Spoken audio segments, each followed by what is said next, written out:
Bendito Padre Celestial, te damos gracias por esta ocasión en la que nos dejas recibir un mensaje, no solamente de tu boca, de tu corazón mismo. Es tu Espíritu quien nos guía a toda verdad, tu Espíritu de verdad que nos guía a toda verdad. Y hoy estamos dispuestos a ser guiados a esta verdad infinita. Tú tienes un propósito y un plan con cada uno de nosotros, pero el principal propósito y plan, como dice tu misma palabra, este pueblo he creado para mí, mis alabanzas publicará. Hemos sido creados para publicar tus alabanzas, para darte a conocer, para que todos reconozcan tu bendita presencia a través de nosotros. Somos el objeto, tú eres el objeto de nuestra alabanza, dice tu palabra, y de esa manera nos haces entender que la alabanza, más que una actividad, es una actitud en la que demostramos con hechos, no tan solo con palabras, el reconocimiento de tu divinidad, de tu señorío, de tu poder, pero también de tu paternidad sobre nosotros. Te pedimos sabiduría, comprensión e inteligencia de las Escrituras, que tú nos guíes en el estudio de tu palabra, Señor, pero también en la vida, Señor, de estas Escrituras, que podamos hacerlo realidad en nuestro ser. Gracias por cada persona que hoy está aquí, congregándose con nosotros de manera física, pero también de manera virtual a través de estos medios de comunicación. Oramos para que cada persona sea edificada y bendecida con tu palabra, en el nombre de Jesús. Amén y amén.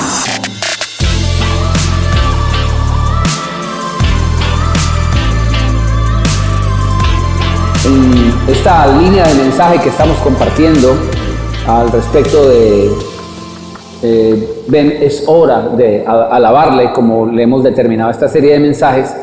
Hoy quiero empezar a compartir un mensaje que le he titulado Un breve periodo, una bendición prolongada. Un breve periodo, una bendición prolongada. Y como ya les había anunciado en alguna otra entrega, queremos enfocarnos un poco en la vida de un personaje que en la Escritura se le da nombre como Abinadab.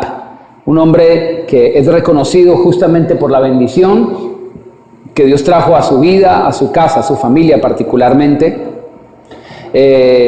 por haberle dado a Dios el lugar que le corresponde.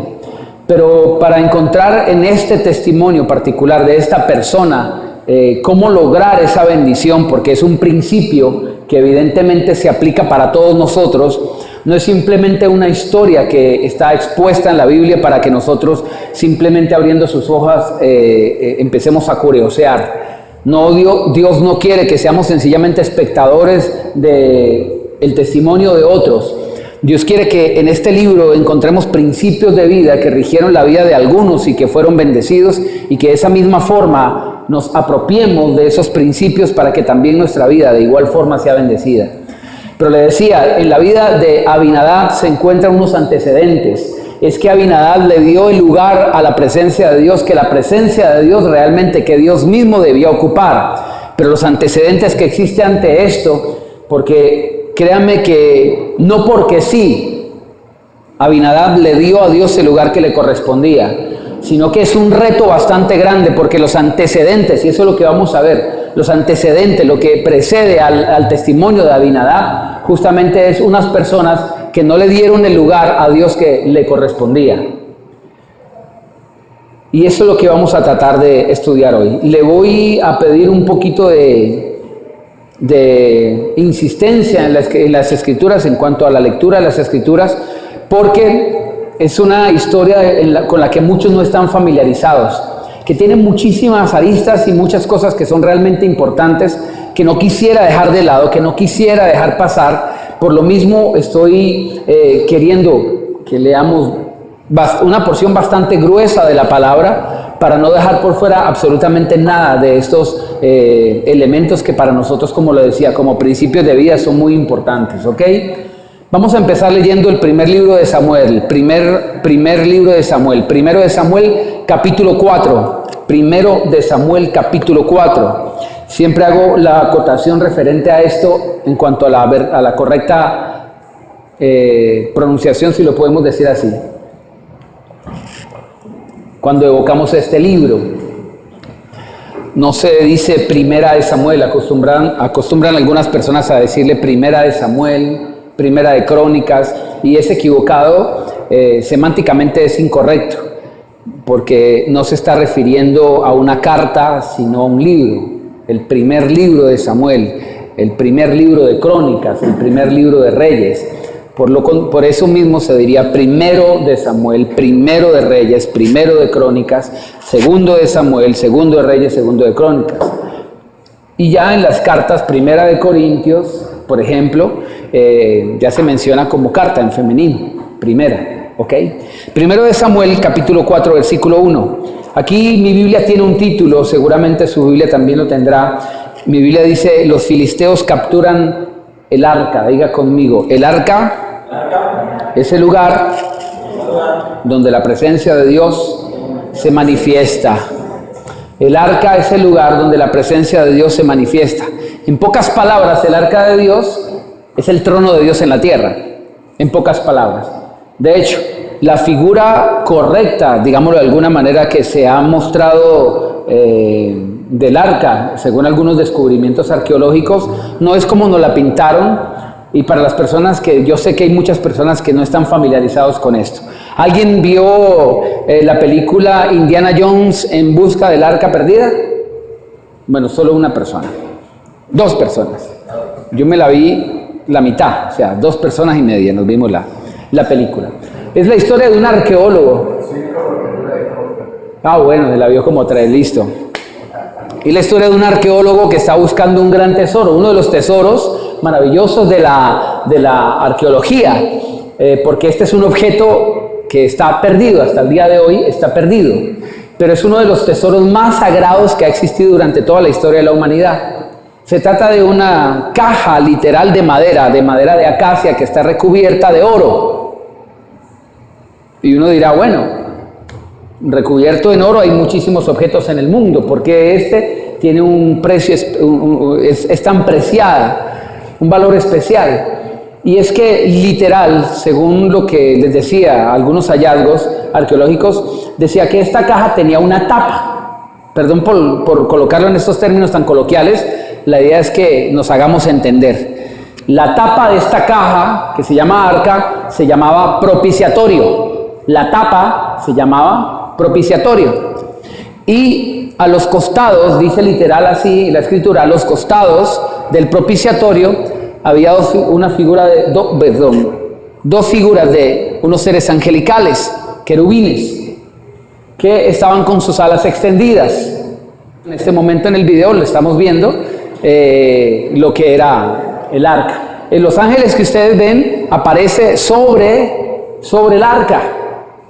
Y usted ve que uno está sentado frente al otro, porque así dice la escritura. La instrucción que Dios le dio a Moisés, en la imagen que ustedes están viendo en este momento en pantalla, es que un ángel está frente a otro con sus alas extendidas. Pero en esta primera imagen que estamos mostrando, se ve que un ángel está como postrado, inclinado, delante del otro con las alas extendidas. Pero se han encontrado otras imágenes, y esta es la segunda imagen. En esta segunda imagen, que es aquella imagen que apareció en una espada que fue encontrada en Israel, en el mango de una espada que en apariencia, según las escrituras, perteneció a David.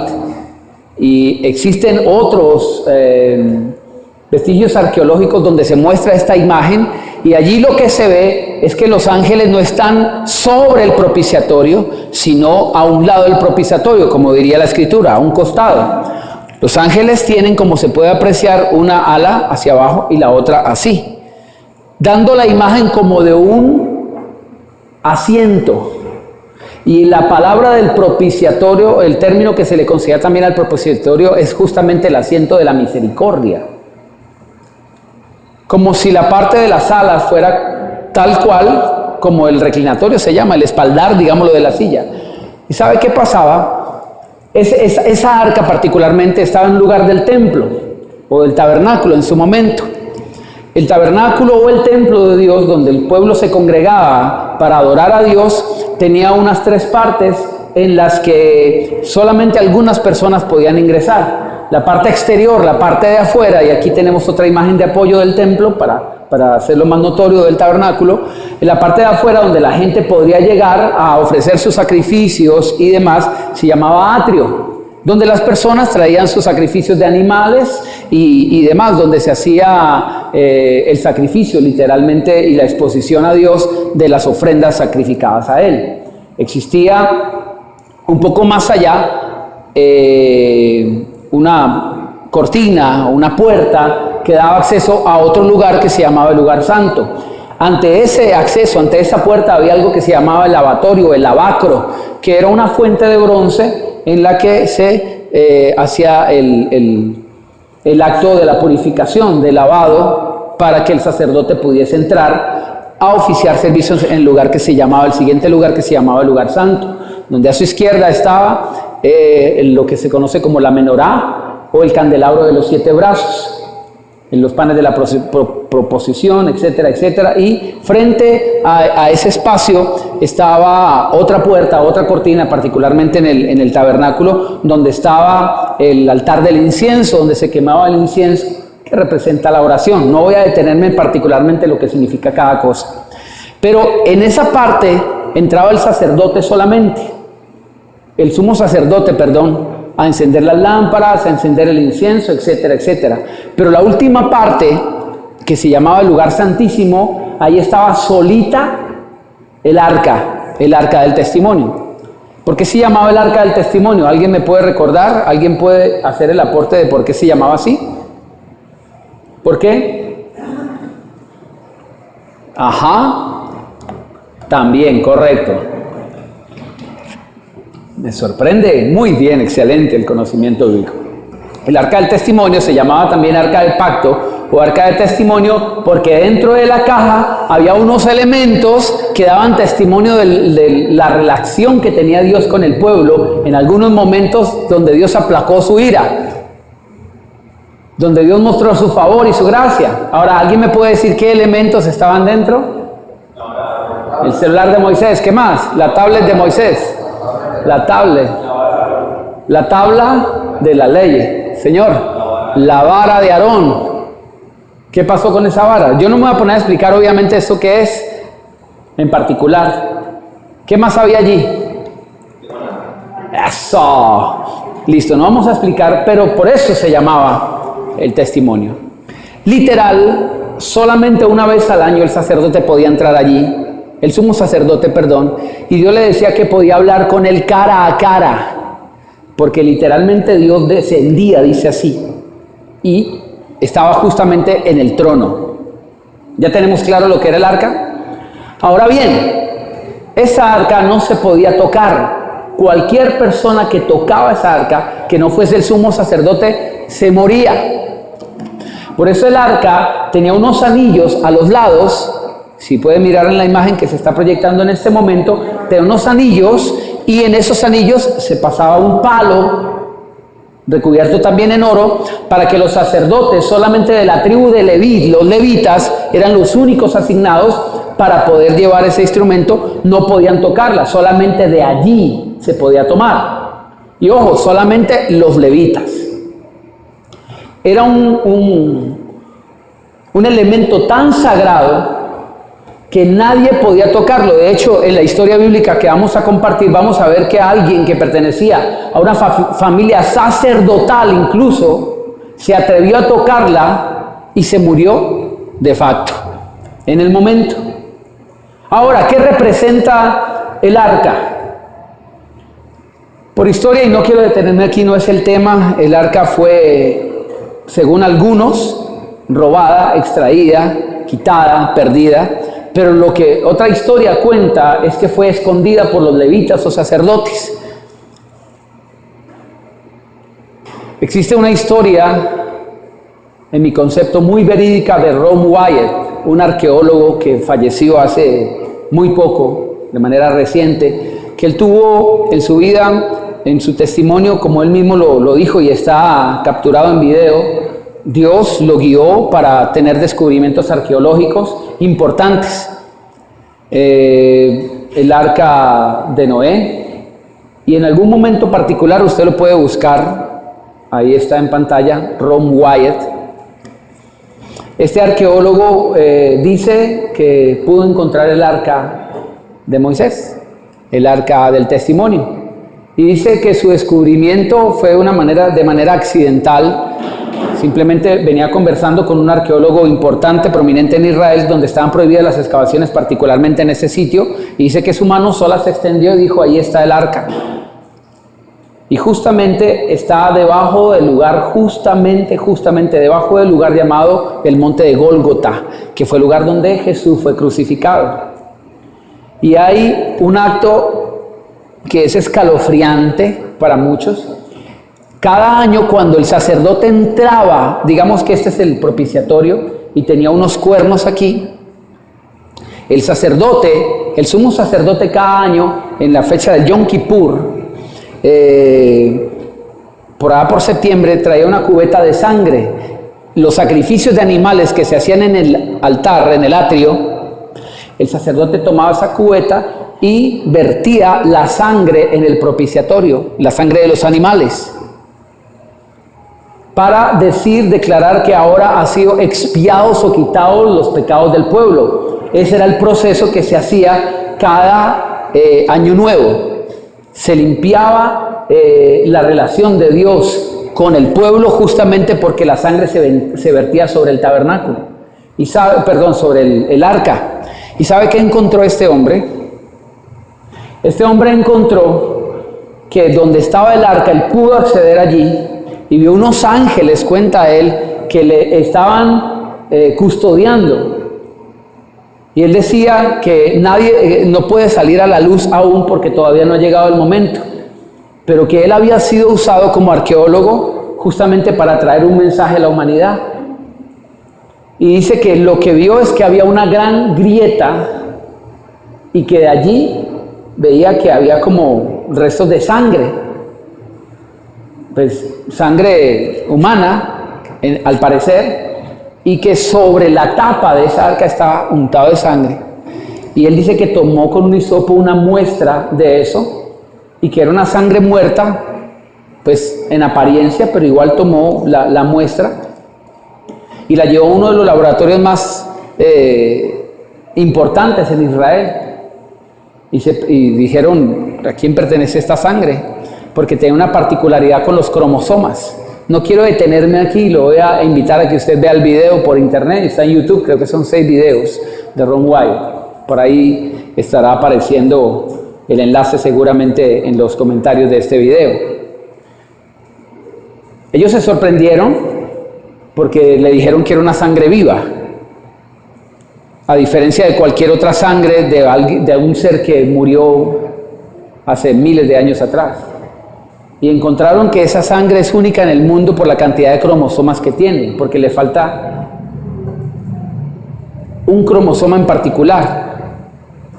Y el por qué tiene una respuesta bíblica. Usted lo dejo con la curiosidad para que lo vea. Y él dice que es tan perfecto que esa grieta justamente daba a un lugar donde se crucificaban a las personas. Y él dice que no hay ninguna otra explicación, que seguramente donde se puso la cruz de Jesús era donde se abrió la grieta y justamente la sangre del Salvador cayó sobre la tapa del propiciatorio del arca, porque no había ninguna otra manera para que se pudiera hacer expiación. Tenía la sangre que tocar el propiciatorio. Se prohibieron las excavaciones, el hombre estuvo amenazado de muerte, como también estuvo amenazado en Turquía cuando estuvo haciendo las excavaciones, demás sobre el arca y demás en el monte Ararat. Pero es una hermosa historia que yo quise darle lugar en este momento para que usted la investigue. El arca está en algún lugar pronta a aparecer, porque es uno de los elementos primordiales para que el templo de Dios sea levantado. Yo no sé si usted está enterado en las noticias de cómo los judíos durante décadas han intentado levantar el templo que fue destruido en el año 70 por los romanos, al mando de Tito y Vespasiano, comandantes del ejército romano. Destruyeron el templo. Lo único que quedó del templo es lo que hoy conocemos como el Muro de los Lamentos, el muro occidental de la parte externa. Eso es lo único que quedó. Ellos quieren levantarlo en la explanada del templo, como así le llaman, en el monte Sión, donde actualmente están 2 mezquitas, particularmente la mezquita de Omar y la cúpula de la roca.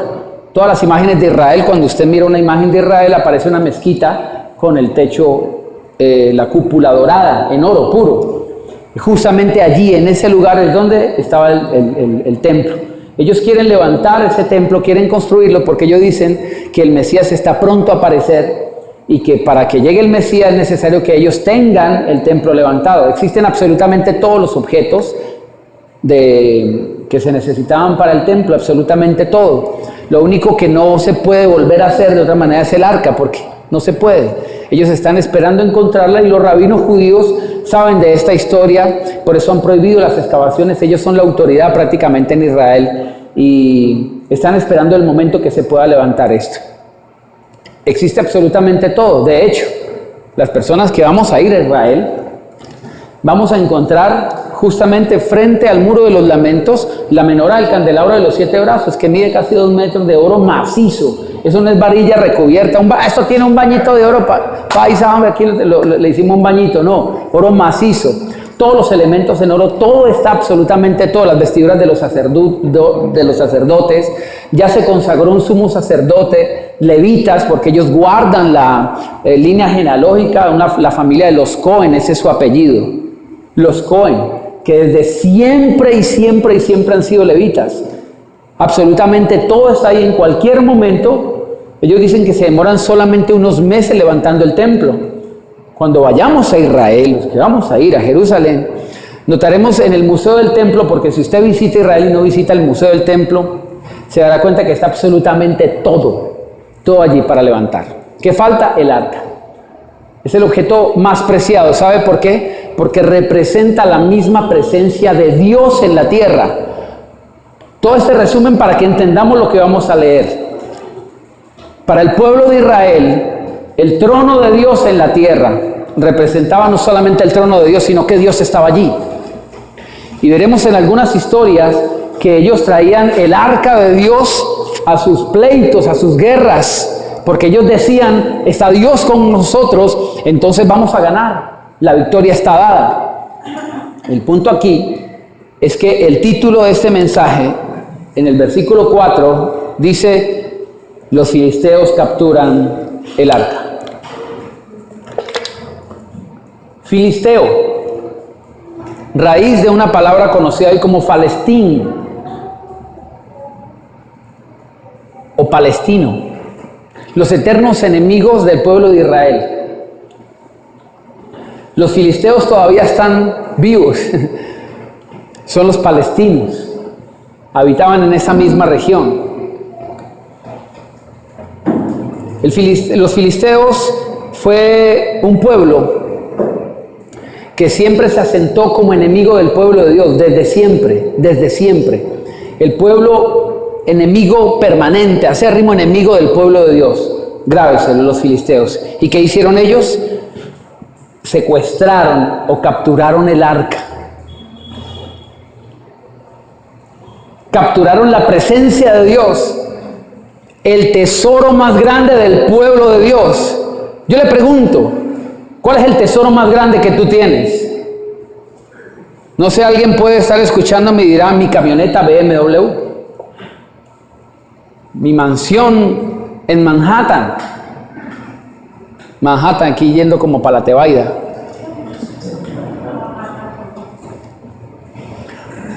¿Cuál es el tesoro más grande que tú tienes? El corazón. ¿Qué más? ¿Cuál es el tesoro más grande que tú tienes? La presencia de Dios. ¿Qué hicieron los filisteos aquí? Se robaron la presencia de Dios. ¿Te habrán podido secuestrar la presencia de Dios? Los filisteos capturaron el arca. Los enemigos capturaron la presencia de Dios, el tesoro más grande. La pregunta es, ¿reconoces a tus enemigos? Porque si no los ves como tal, pensarás o te percatarás que tal vez tus amigos no pueden robarte la presencia de Dios. Lo que te roba la presencia de Dios, créeme, no se puede tomar como un amigo. El problema es que nos engañamos tanto a nosotros mismos que le llamamos buenos amigos a quienes podrían ser llamados nuestros peores enemigos. ¿Y cuáles son esos peores enemigos? Llámale tú como quieras. A algunos la pereza les roba la oración matutina. Señor. Ah, yo pensé que tú decías, dije, a algunos la pereza les está ahí, hermano. Dale, se permite.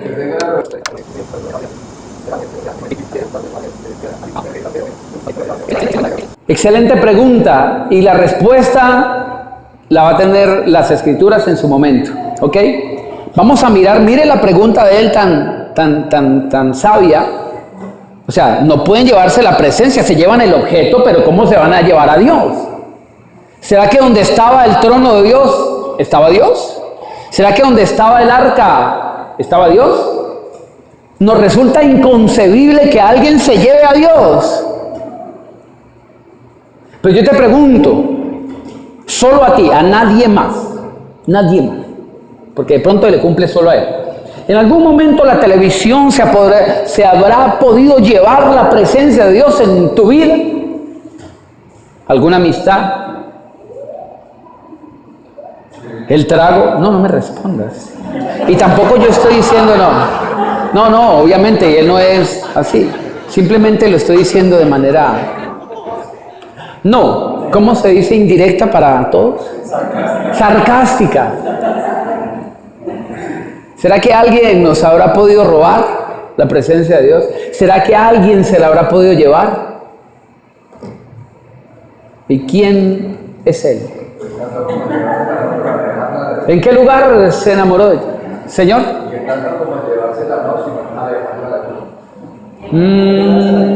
Vamos a ver, primero de Samuel, capítulo 4, versículo 1. Samuel hablaba a todo Israel.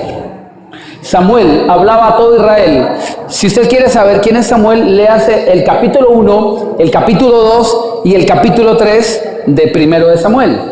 Un profeta de Dios, ¿ok?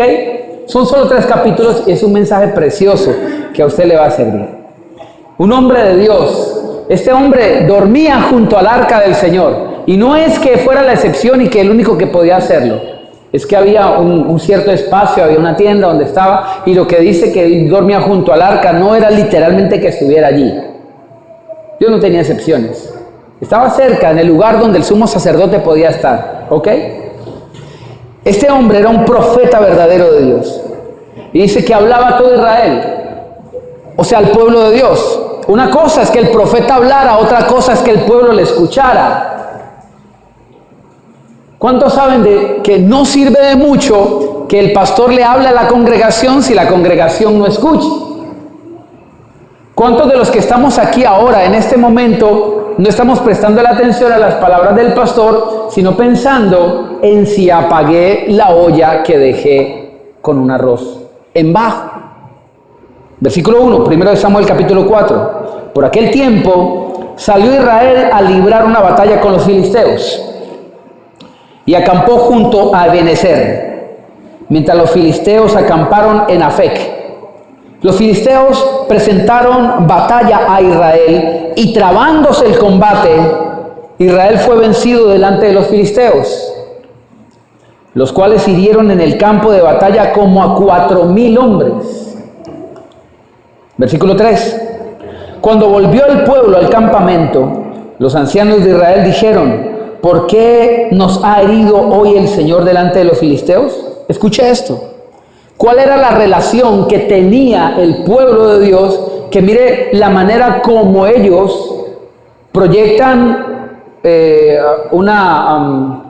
¿cómo se dice? Plantean mejor una situación. ¿Qué es lo que está pasando aquí? Mire cómo la plantean. Verso 3. Cuando volvió el pueblo al campamento, los ancianos de Israel dijeron: ¿por qué nos ha herido hoy el Señor delante de los filisteos? ¿Quién había matado 4,000 soldados de Israel? ¿Quién? Los filisteos. ¿Por qué los sabios del pueblo de Israel se preguntan por qué Dios nos hirió? ¿Por qué Dios nos ha herido hoy? ¿Por qué será? Vayamos a Silo, no un asilo. Diga conmigo, Silo era el lugar donde Josué levantó un altar. ¿Hay alguien aquí? Sí. Silo era el lugar donde Josué, esto puede encontrarlo en Josué capítulo 18, versículo 1. Josué capítulo 18, versículo 1, usted va a encontrar que en un lugar llamado Silo, Josué puso allí el arca de Dios. Allí había colocado un templo para adorar a Dios, una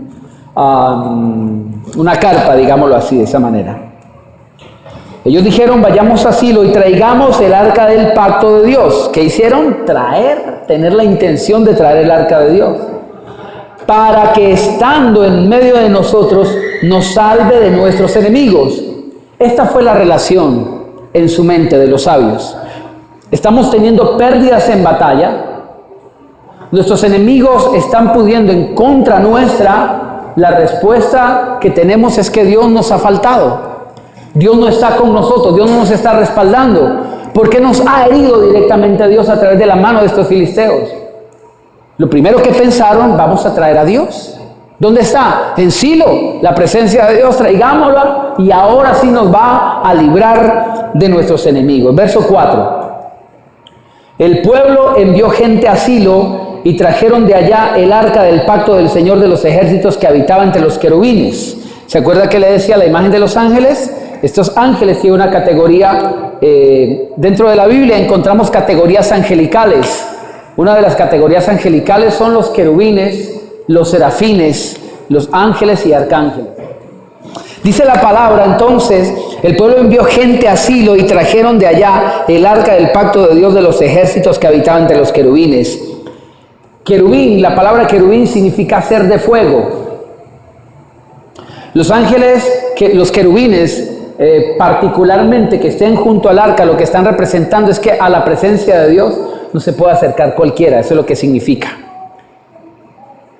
Lo único que puede permanecer en el fuego es lo que tiene la naturaleza mismo del fuego, es decir, lo que no es consumible. ¿Captas? Capullo, dígale que está a su lado. ¿Captas? Capullo.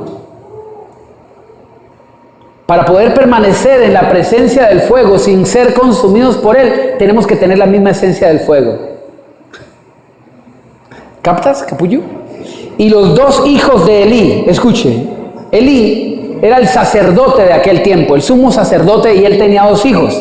Diga conmigo, rebeldes los pelados. Ofni y Fines. No fitness. Es que era todo esbelto y que tenía un gimnasio. No. Ofni y Finés estaban allí con el arca del pacto de Dios. Aconteció que cuando el arca del pacto del Señor llegó al campamento, todo Israel gritó con júbilo tan grande que la tierra tembló. ¿Cómo sería el clamor de este pueblo cuando dijeron ¡eh! Es como cuando el partido se está trabando bien difícil, utilizando el mismo término de acá, el partido de fútbol, perdón por el ejemplo.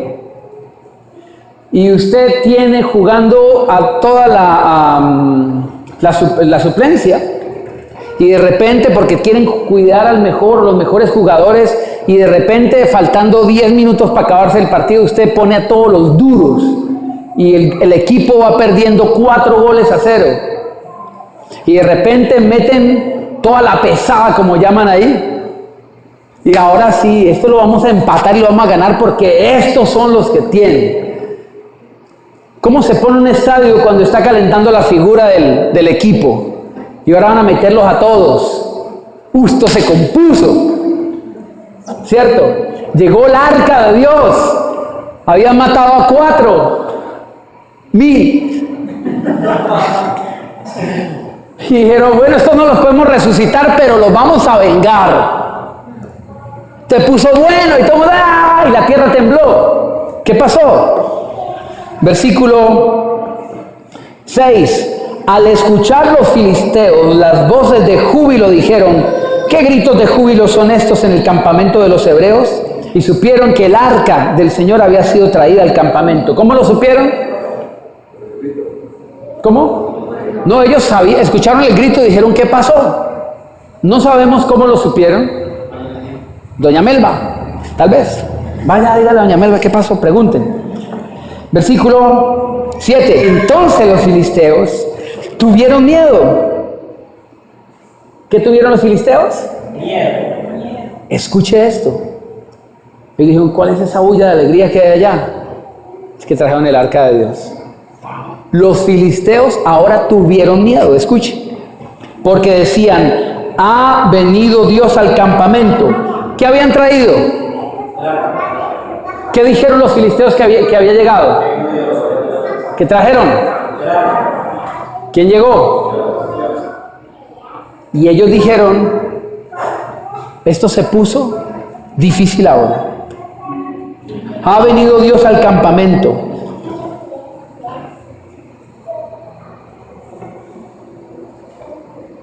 Ante los enemigos que quieren secuestrar la presencia de Dios en nuestras vidas, debemos hacernos temibles antes que temerle.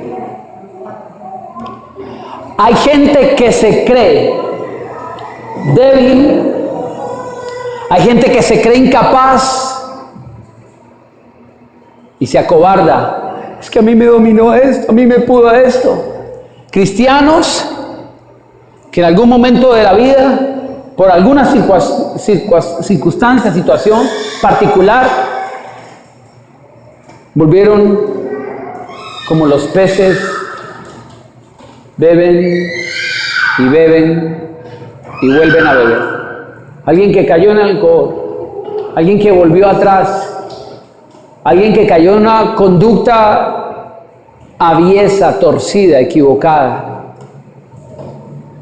Alguien que en algún momento cometió una falta, una falla, un pecado y quedó allí y cree que no se puede liberar y se ve débil y se ve confundido y dice, esto a mí me pudo y no me puedo levantar. Dice la Biblia que nosotros no hemos recibido un espíritu de temor ni de cobardía, sino que hemos recibido un espíritu de poder, de amor y dominio propio. Nuestros enemigos deberían temblar. Todo aquello que amenaza capturar nuestra relación con Dios debería temblar ante una persona resuelta a caminar con Dios. Escúcheme. Si usted solamente se dispone, si usted solamente quiere y tiene la intención de hacerlo, me refiero a recuperar su comunión con Dios, créame que lo puede lograr. Porque no se trata solamente de intenciones, no se trata solamente de emociones, se trata del respaldo del poder de Dios para que no te sientas débil, sino para que te sepas capaz. No solo para que te sientas débil, sino para que te sepas capaz. No son nuestros sentimientos los que deben impulsar nuestras acciones en la vida, son nuestras capacidades y las tenemos todas las facultades del poder de Dios. Todo lo puedo en Cristo que me fortalece. Lo tremendo es que nos amilana lo que sentimos, pero ¿por qué no nos robustece lo que somos? Porque no hemos aprendido a pelear el combate principal que ocurre en nuestra mente. Nos dejamos vencer como se dejaba vencer el pueblo de Israel, simplemente por lo que vociferaba el Goliat aquel. Y los tenía amilanados, asustados, y lo único que era hasta entonces era un bocón. Salía Goliat. Uno, ¿cuántos eran ellos? Miles. Denme uno para pelear, y los amilanaba y los asustaba. Y llegó un enanito por allá, un muchachito con una piedrecita y una cauchera, lo tumbó y acabó con él, David. Todos estaban amedrentados escuchando lo que vociferaba aquel gigante, pero había uno que sabía pelear la buena batalla, que no andaba tanto escuchando lo que vociferaba ese enemigo, sino lo que estaba proclamando el rey. Mientras en el campamento enemigo había alguien, un paladín que estaba al frente, retándolos y asustándolos y amedrentándolos, en medio del campamento de Israel había alguien que era el mensajero del rey que estaba diciéndolo: los animo a pelear, los animo a luchar, los animo a que se enfrenten a ese. Y el rey les manda a decir que cualquiera que venza a ese lo hará el rey segundo en el trono, le dará la hija. Y sacó la foto para que ellos dijeran, para que no se fueran a desanimar: mírala, está bonita, está bonita. Y le voy a dar la hija y le voy a dar un poco de riquezas, anímense. Y aunque todos estaban escuchando lo que estaba diciendo el mensajero del rey, podía más el miedo en ellos por lo que decía el gigante. Pero había uno que había aprendido, como le dije, a hacer la guerra. ¿Y cómo aprendió a hacerla? Haciendo oídos sordos. Diga conmigo: haciendo oídos sordos. Haciendo oídos sordos a aquellas voces que lo limitaban, que lo menguaban. Nuestra debilidad son oídos abiertos a esas palabras que nos menguan, que nos minan.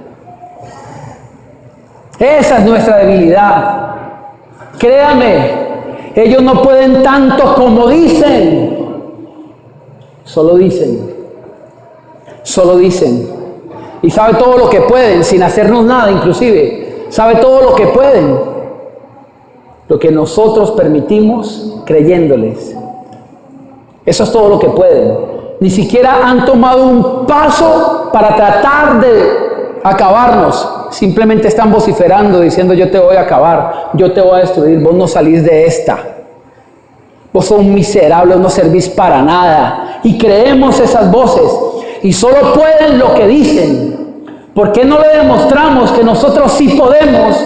No solo lo que decimos y lo que sentimos, sino lo que somos. Y la Biblia dice que con Dios somos más que vencedores. Que todo lo podemos en Dios, en Cristo, porque Él nos da la fortaleza. ¿Quién es nuestra fuerza? ¿Y cuál es nuestra debilidad?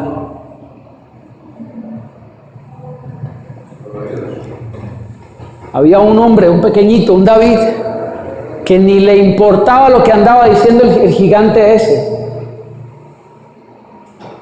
Dígale al que está a su lado: no le preste atención. Dígale al que está a su lado: no le preste atención a las palabras necias. Diga conmigo: a palabras necias, oídos sordos. Proverbios, no sé. Y en serio. Y el hombre dijo: ¿qué es lo que están dando? ¿Qué están ofreciendo? Y todo el mundo se le reía. Porque este intentó hacer las cosas como no sabía. Pidió una armadura. Y era un enclenque, un enano, que no podía con el casco y se veía ridículo y todo el mundo se burlaba de él. No podemos nosotros tratar de lucir armaduras ajenas. Salga con su propia persona, la que Dios está formando. Tu identidad es tu fortaleza, tu verdadera identidad. No tratas de imitar a nadie. Dígale que está a su lado: cuando Dios te hizo, Dios tiró el molde. Somos originales, no podemos morir como copia. A nosotros nos inspira la gente que está adelante, la gente que tiene fama, la gente que tiene trayectoria, la gente que tiene resultados. Pero ¿quién es realmente el ejemplo para nuestra inspiración? Dios contigo tiene un plan que lleva tu nombre, tiene un destino y tiene una bendición que lleva tu nombre. Y este muchacho entendió que la burla no era sencillamente una estrategia para achicopalarlo, sino sencillamente para orientarlo, para que se quitara las cosas de las que no necesita. Y se quitó todo eso. ¿Y qué tengo? Dice la Biblia que lo único que tenía era una Honda. Prendió su moto. No, mentira, una Honda, era una cauchera.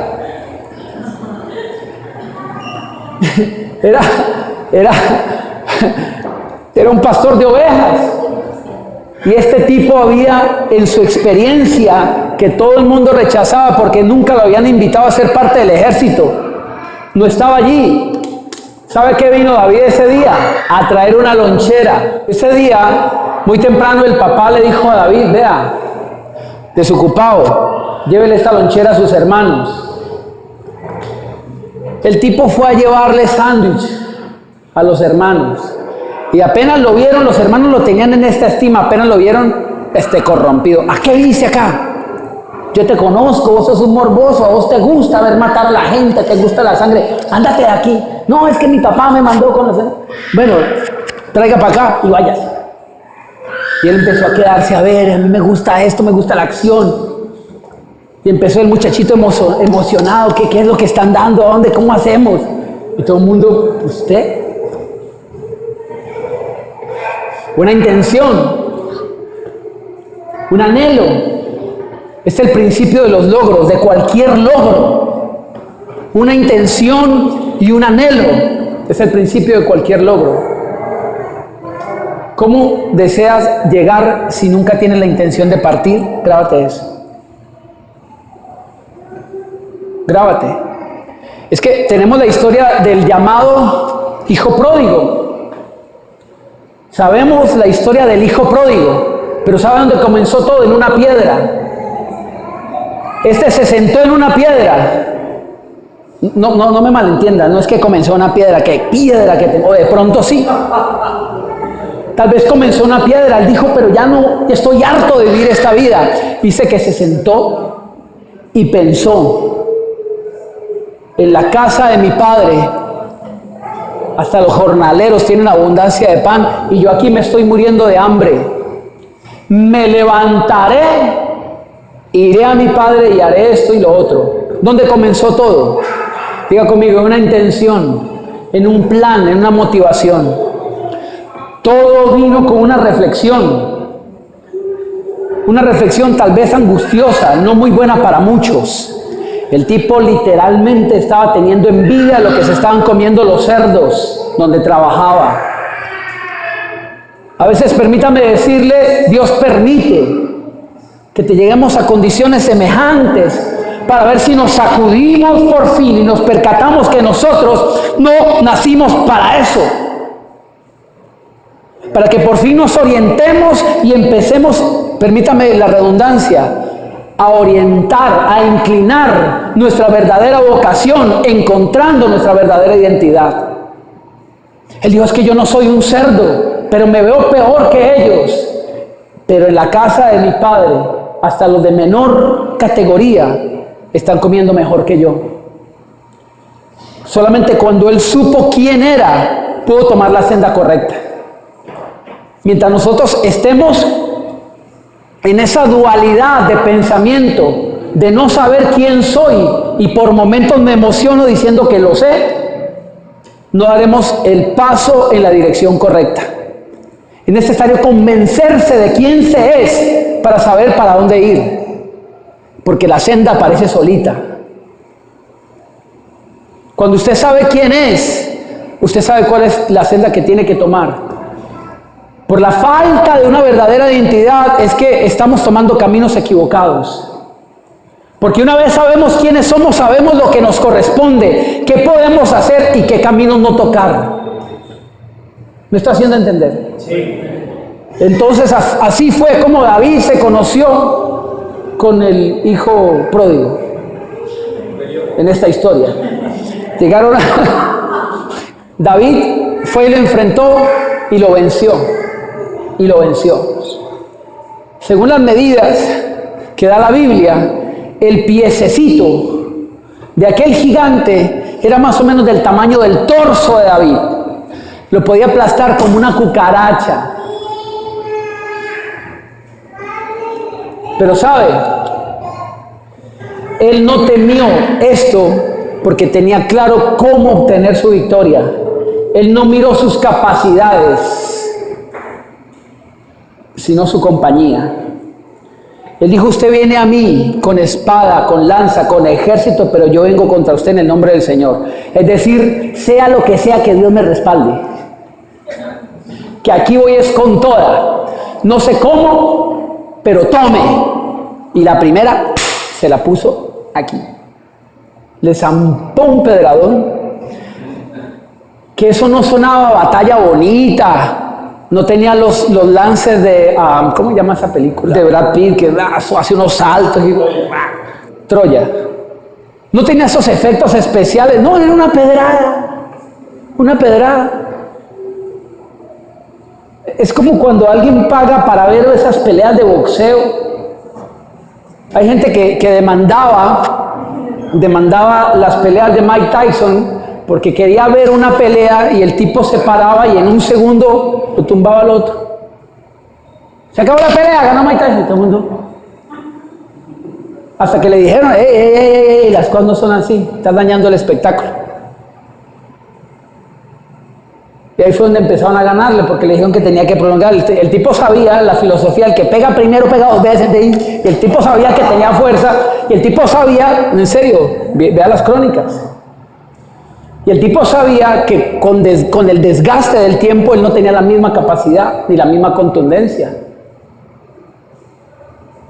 El tipo sabía la ciencia del boxeo. Yo no sé si usted la sabía, que el movimiento no es porque sí, el golpe del boxeador sale de la pierna. National Geographic.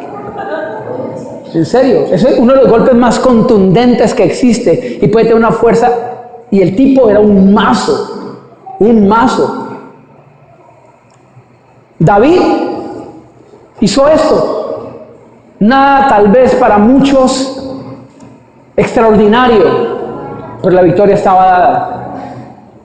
La victoria estaba dada. ¿Usted cree que tiene que llegar a tener una situación extraordinaria para que las cosas cambien? Permítame decirlo, ya tiene la situación extraordinaria y no te has percatado. Se llama comunión con Dios, un rato de oración hoy, un rato de oración mañana. Yo diría, por lo menos, gracias, amén. Yo diría. Esa es la situación extraordinaria que convierte los momentos ordinarios en algo fuera de lo común. Comunión con Dios se llama, porque este hombre que lanzó la pedrada un día delante del gigante era uno que otrora, en otro tiempo, vio actuar a Dios cuando veía a un león, cuando veía a un oso venir por las ovejas. Y el tipo ahí fue donde tomó puntería y se les acercaba y se les venía y tome su pedrada. Y aprendió a vencer leones, que en mi concepto, lo que yo pienso, porque era un ser humano normal, no era un Sansón especial. Cuando David le reventaba la quijada a los leones no es porque los hubiera enfrentado porque sí. Un león puede llegar a medir un tamañito como esto, así, no paradito, no, así. Las cabecitas de esos animalitos son así, la boquita es una cosa así, los dientecitos una cosa así. Le atraviesa el cráneo un solo manotazo. National Geographic, yo veo mucho eso. Un solo un manotazo le puede partir en pedazos el cráneo. Este personaje me parece que ya los cogía después de tantas pedradas, porque el tipo era contundente con las pedradas. ¿Sabe lo que quiero decir? Que en la cotidianidad, en su día a día, aprendió a ver las victorias de Dios. Las victorias de Dios, las pequeñas victorias de Dios.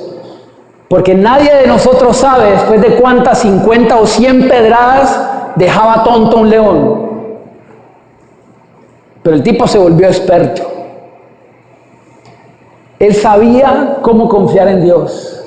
Ya sabía por dónde era. Ya estaba orientado.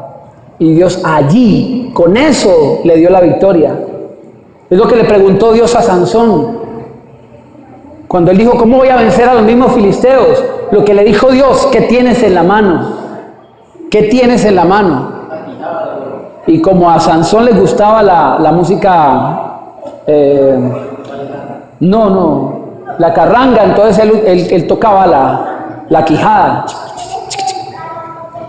Entonces él dijo, ¿qué tienes en la mano? Una quijada de un burro, dijo, con eso. Y los agarró a quijadazos y le reventó la cabeza a todos. ¿Eso qué significa? Con lo que tú tienes en tu mano, con eso Dios te va a bendecir. Amén. Gracias por entenderlo, gracias por creerlo. Con lo que tienes en la mano, Dios va a acrecentar, Dios va a bendecir lo que tienes en tu mano. Así que no desestime lo que tiene en su mano, no desestime. Sea lo que sea, con lo que tienes en tu mano, Dios te va a bendecir. Dios te va a bendecir y Dios te va a respaldar. Versículo 6. Al escuchar los filisteos las voces de júbilo, dijeron: ¿qué gritos de júbilo son estos en el campamento de los hebreos? Y supieron que el arca del Señor había sido traída al campamento. Verso 7. Entonces los filisteos tuvieron miedo porque se decían: ha venido Dios al campamento. Y exclamaron: ¡ay de nosotros! Porque hasta ahora no había sido así. ¿Qué dijeron los filisteos?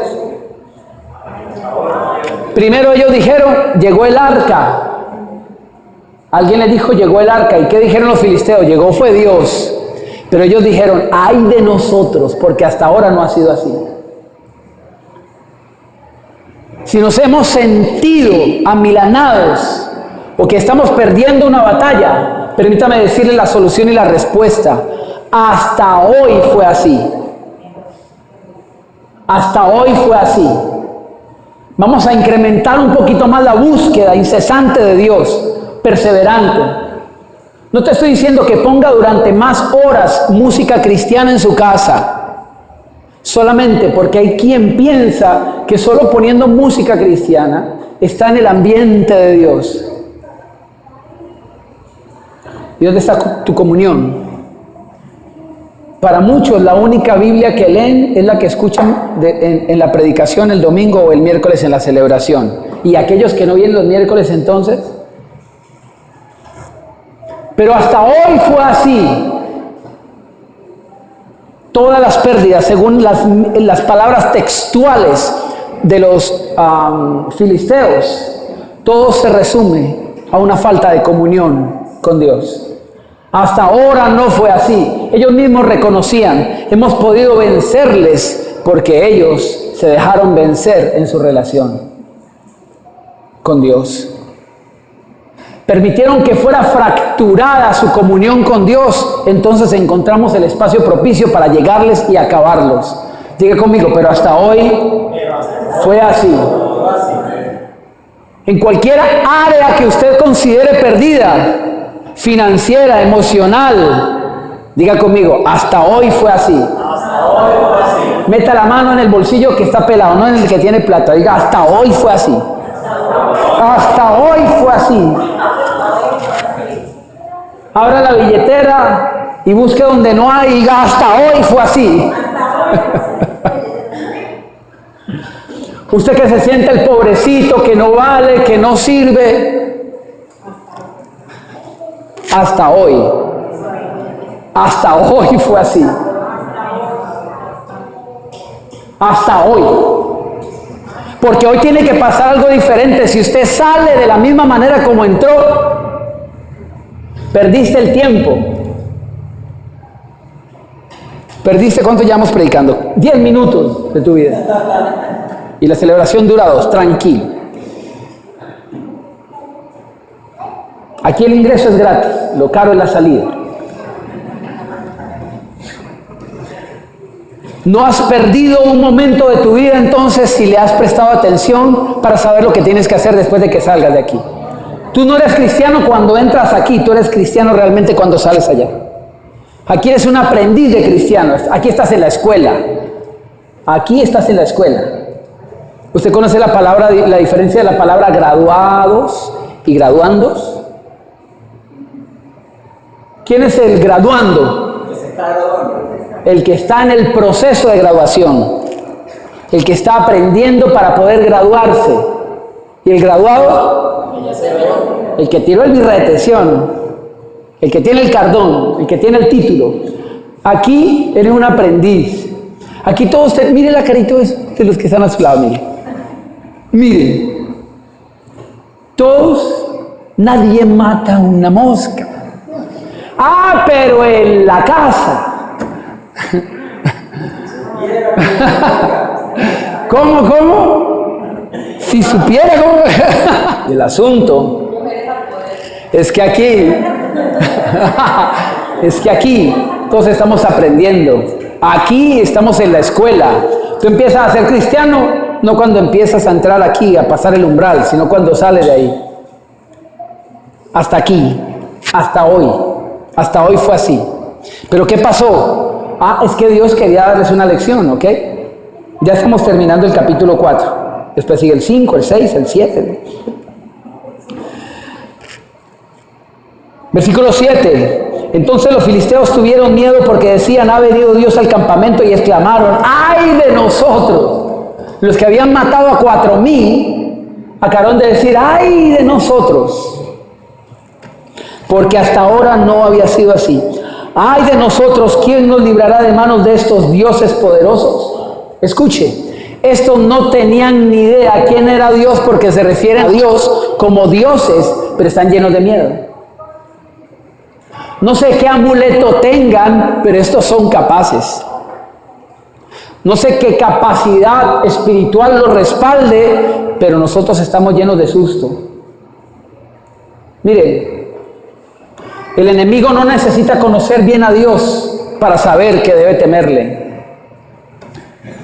Nosotros, sí. Porque por falta de conocer quién es Dios, es que nos comportamos como nos comportamos, nos permitimos lo que nos permitimos y vivimos como vivimos. Es que no tiene que ser el enemigo no tiene que ser al enemigo a quien yo debo enterar. Escúchame bien, Satanás, mira que Dios es tan grande, el que está conmigo. Mire, vamos a perder el tiempo dándole recitales al diablo. Si tú, no el diablo, es el que sabe quién es tu Dios, es suficiente. No tienes que andar gritándolo: escúchame, Satanás, escrito está, el Señor es conmigo, aleluya, ¿quién contra mí? El Dios es grande, poderoso, gigante. ¿Qué hace él perdiendo el tiempo diciéndole eso al diablo? Convéncete vos, porque tu mente no lo cree. ¿De qué te sirve recitarlo al diablo? La Biblia dice que los demonios creen y tiemblan, y yo conozco muchos evangélicos que ni creen ni tiemblan. El demonio no tiene necesidad de saberlo. Somos nosotros los que tenemos la imperiosa necesidad de reconocerlo. ¿Sabes tú quién es Dios realmente? ¿Sabes tú quién es Dios realmente?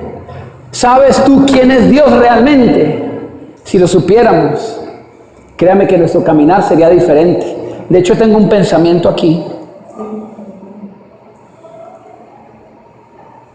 La alabanza, la adoración cobra sentido cuando entendemos que no tratamos a Dios desde lo que Él es. Es un poco enredado, pero venga, se lo desmadejo un poquito.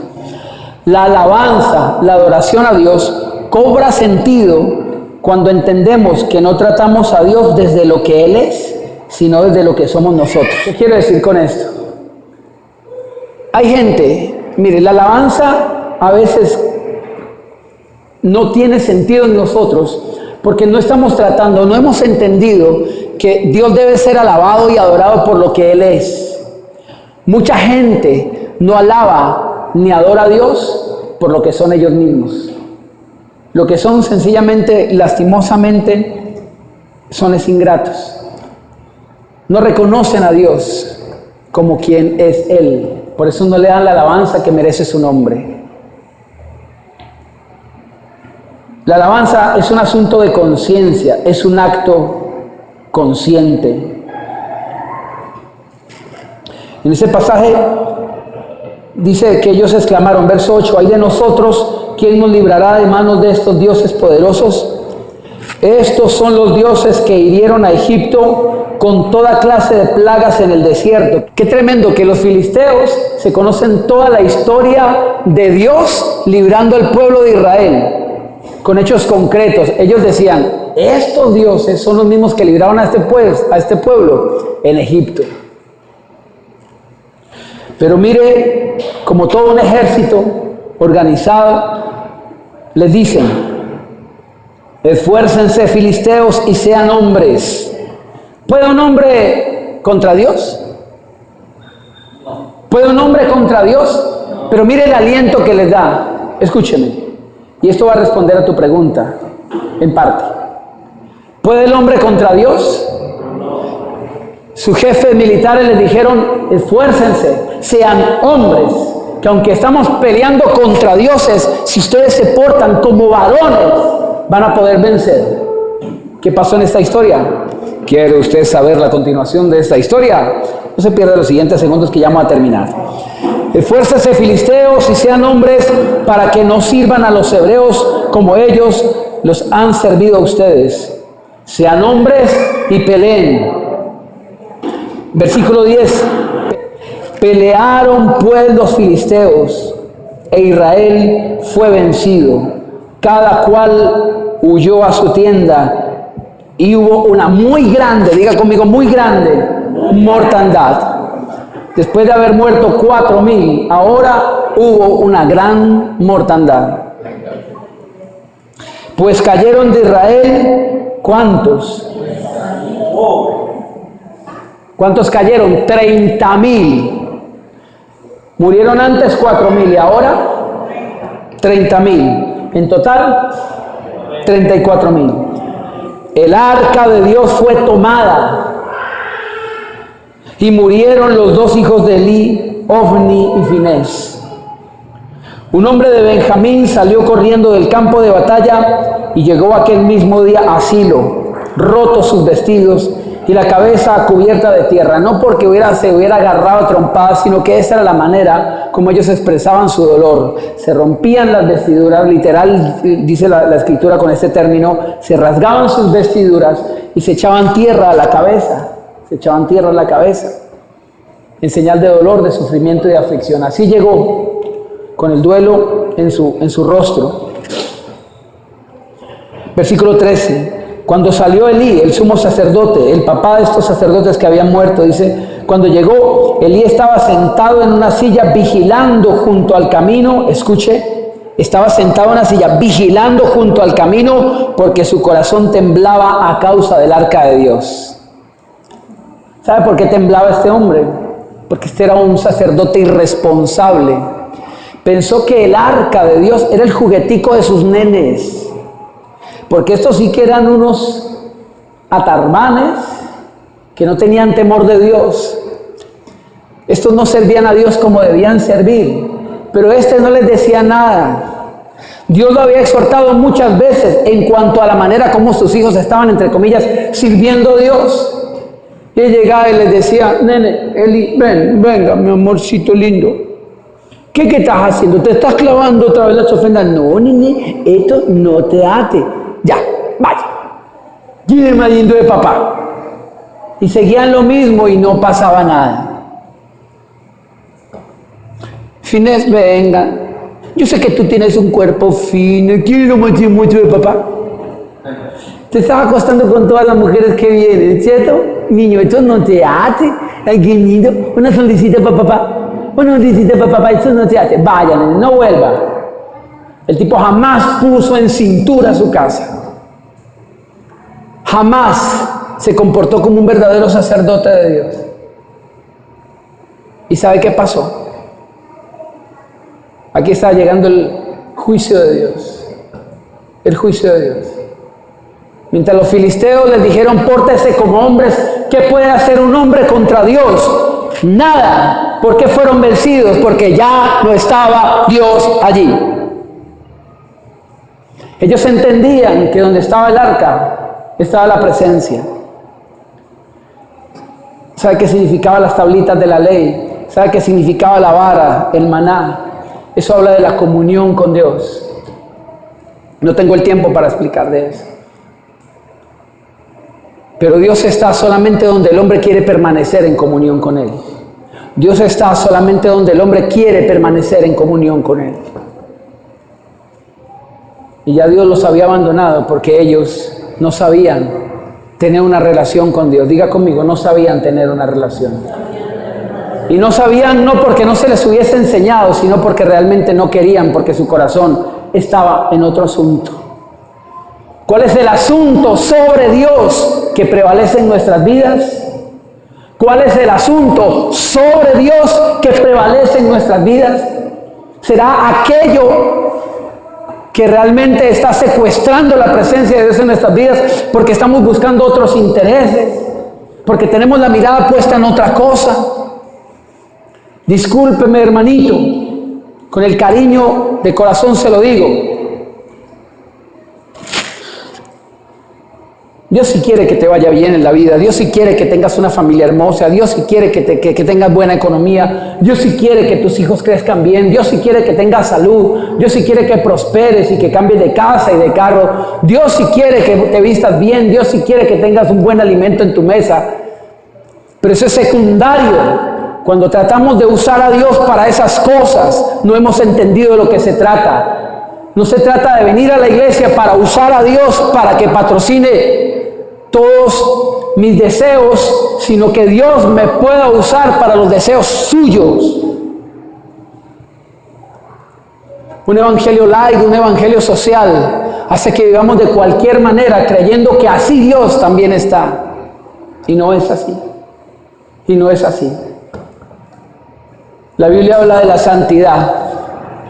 Una palabra religiosa para muchos, que para muchos quisieran que de esta congregación fuese excluida porque el pastor no es religioso y no queremos formar religiosos. Entonces saquemos esa palabra porque eso pertenece al léxico de los religiosos. No.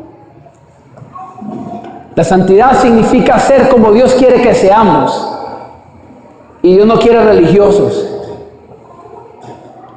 pero tampoco quiere gente mundana.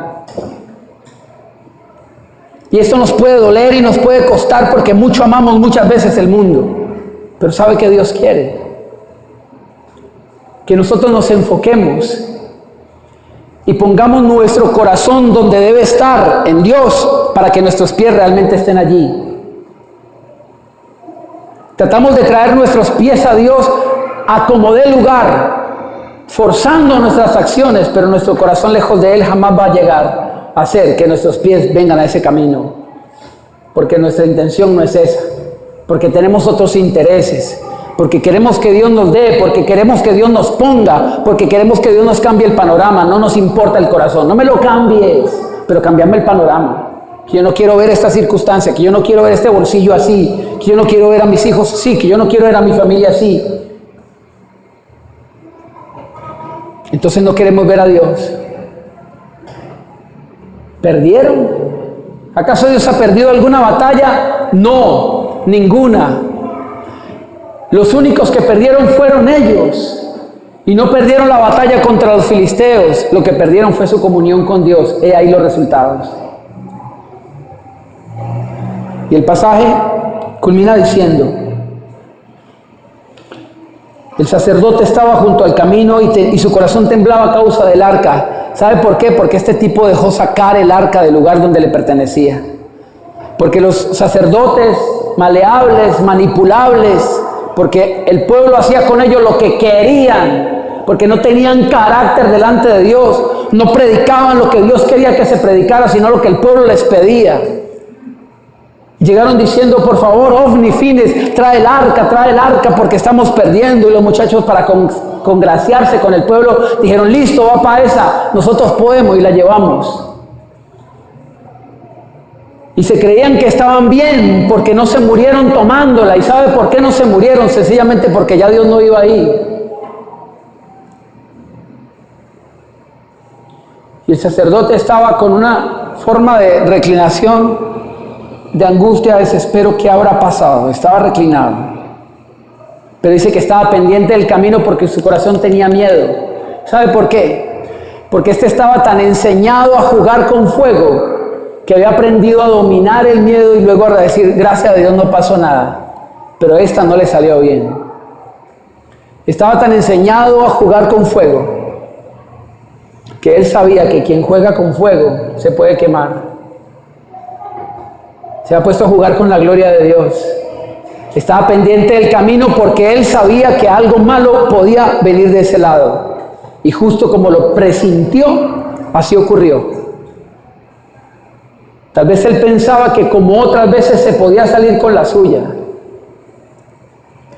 Pero todo tiene un fin. Todo tiene un término. Diga conmigo: hasta hoy fue así. Dios nos está lanzando una palabra para que hagamos ajustes, porque Dios también quiere hacerlos. Y los ajustes no significa que Dios quiere apretarte una tuerca. sino seguramente poner una bendición que nosotros mismos hemos estado rechazando o aplazando tiempo atrás.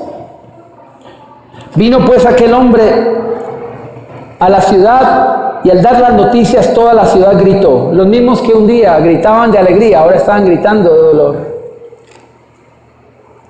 No conozco una alegría fuera de Dios, por muy entusiasta que suene, que siga permaneciendo así. No la conozco. La alegría que nos da faltarle a Dios hoy jamás me va a producir una alegría posterior ni prolongada. Cuando Elí, verso 14, el sacerdote, oyó el estruendo y la gritería, preguntó por qué hay tanto alboroto. Aquel hombre vino deprisa y le dio las noticias a Elí. Ya este tenía 98 años de edad y sus ojos se habían oscurecido de modo que no podía ver. Dijo pues aquel hombre a Elí: vengo de la batalla, he escapado hoy del combate. ¿Qué ha acontecido, hijo mío?, le preguntó Elí. El mensajero respondió: Israel huyó delante de los filisteos y hubo gran mortandad entre el pueblo. Han muerto también tus dos hijos, Ofni y Finés, y el arca de Dios ha sido tomada.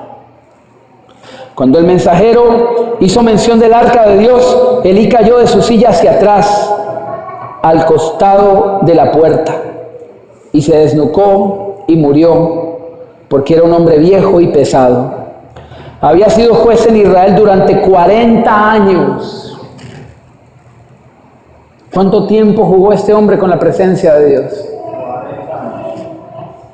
Su nuera, la mujer de Finés, estaba en embarazo y próxima al alumbramiento, cuando oyó el rumor de que el arca de Dios había sido tomada y que su suegro y su marido habían muerto, se inclinó y dio a luz, porque le sobrevinieron sus dolores de repente. Al tiempo que moría, las que estaban junto a ella le decían: no tengas temor, porque has dado a luz un hijo. Pero ella no respondió ni se dio por enterada. Llamó al niño Icabod, diciendo: la gloria ha sido desterrada de Israel, por haber sido tomada el arca de Dios y por la muerte de su suegro y su marido. Dijo pues: la gloria ha sido desterrada de Israel, porque había sido tomada el arca de Dios. El Señor Jesús dice en el Evangelio de Juan, allí estará la cita: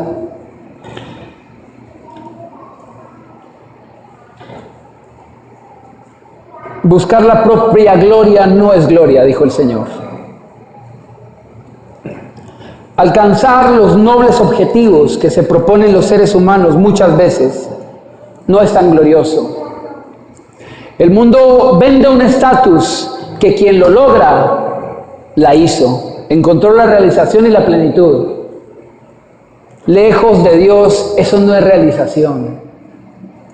Lejos de Dios, eso no es plenitud. Lejos de Dios, eso no es prosperidad. Lejos de Dios es pura miseria, donde el hombre no invierte, sino pierde su tiempo, su existencia, no construyendo una vida, destruyendo la vida misma, que es comunión con Dios.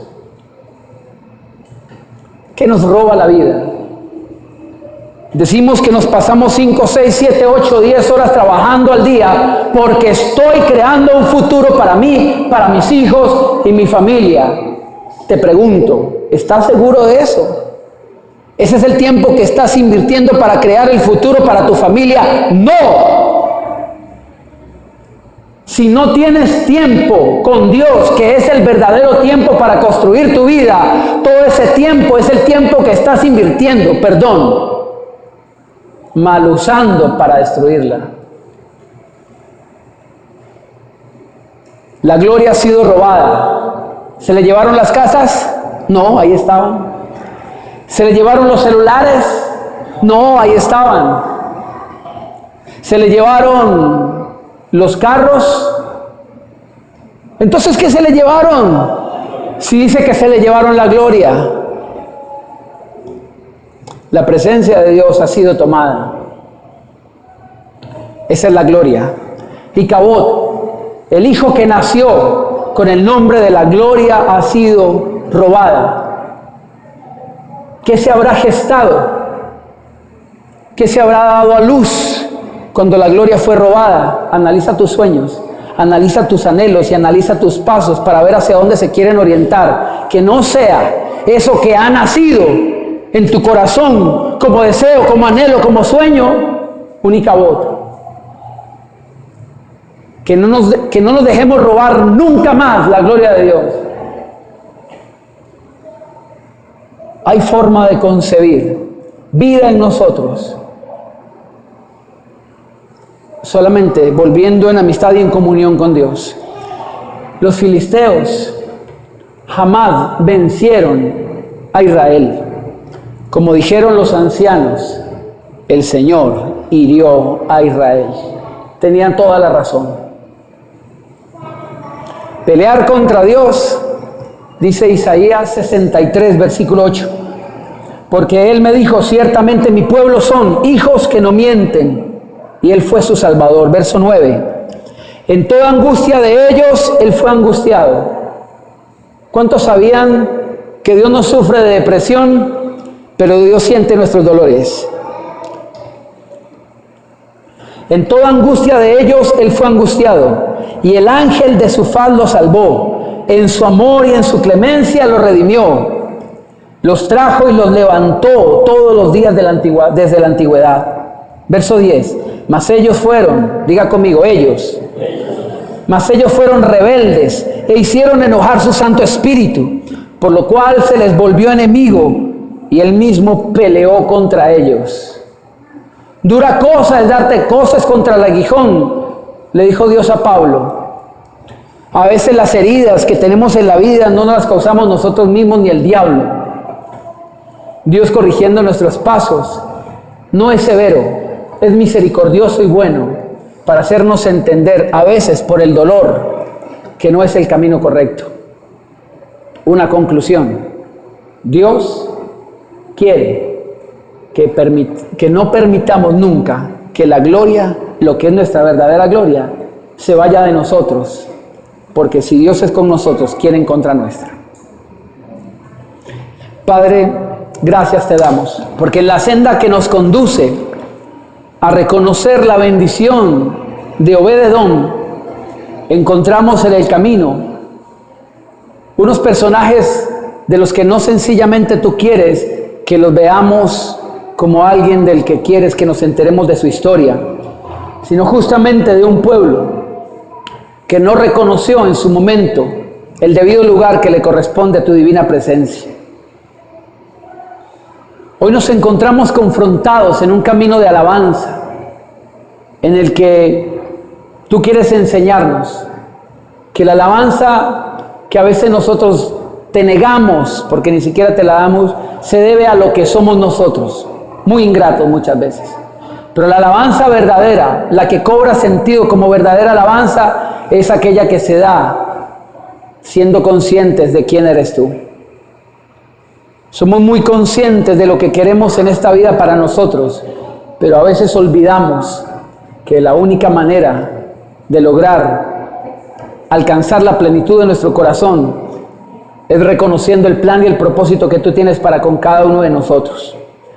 Perdona nuestros pecados, Señor. Ya no queremos ser los Elí, los sacerdotes que han jugado con la gloria durante mucho tiempo, que simplemente ven el camino futuro a llegar con miedo y con pavor, porque saben que un día lo que no quieren llegará.